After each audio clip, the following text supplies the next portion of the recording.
So we already know that authentication is the proving of one's identity, whether that's a user, a device, or a piece of software.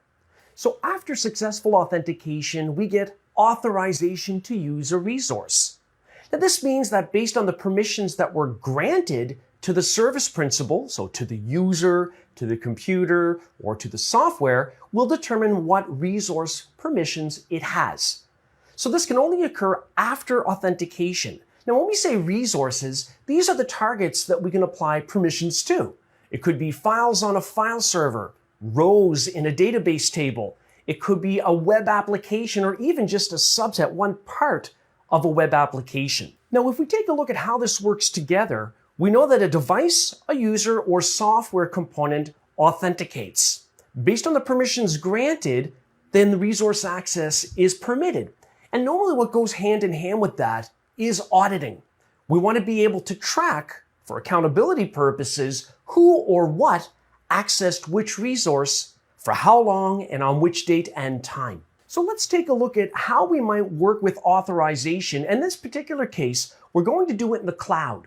What we're going to do is make sure that a virtual machine running in the Microsoft Azure cloud has permissions to access storage in the cloud. The idea being that we might have software running in the virtual machine that requires storage account access. So let's take a look at how that works. Okay, so here in the Azure portal, the first thing I need to do is go to my list of virtual machines. So I'm going to go ahead and open up my virtual machines view over on the left.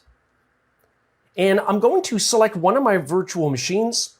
When I open up the virtual machine properties, what I need to do in the left-hand navigator bar is scroll down to identity. The reason is because what I'm really doing is assigning an identity to this virtual machine, and it's that identity that we grant permissions to. So over on the right, under System Assigned, this is a System Assigned Managed Identity, as they call it, I'm going to set the status to on, and I'm going to click Save, and then I'll choose Yes. That's it. I've just enabled what's called a managed identity for this virtual machine.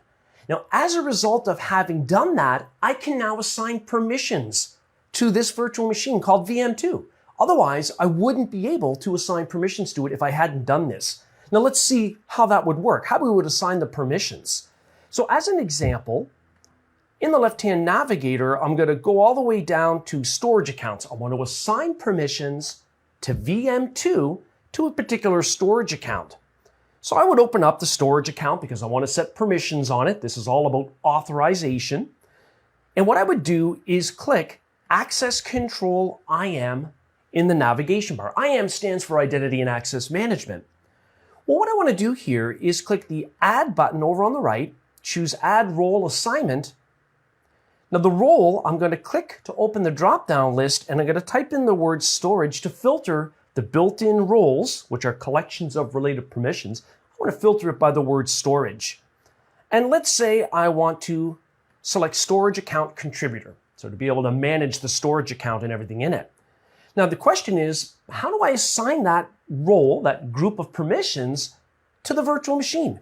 You select it from the list. What I have to do is choose Assign Access To, and we're talking about a System Assigned Managed Identity. That's what I just enabled in VM2. So I'm going to scroll down, and I'm going to choose Virtual Machine, and sure enough, my virtual machines show up in the list, such as VM2.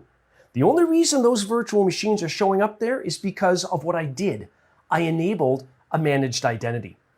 And then I'll click Save, and if I click on Role Assignments on the right to review my work, for the storage account contributor role, so I'm just going to scroll down till we get to that, VM2 is now listed. So that means that whatever code is running in VM2 will have the ability to manage that storage account, both at the read and write level. So then we know that this occurs only after successful authentication. So based on the internal trust in Microsoft Azure, the virtual machine will be authenticated, and through our authorization configuration, we'll have access to that storage account.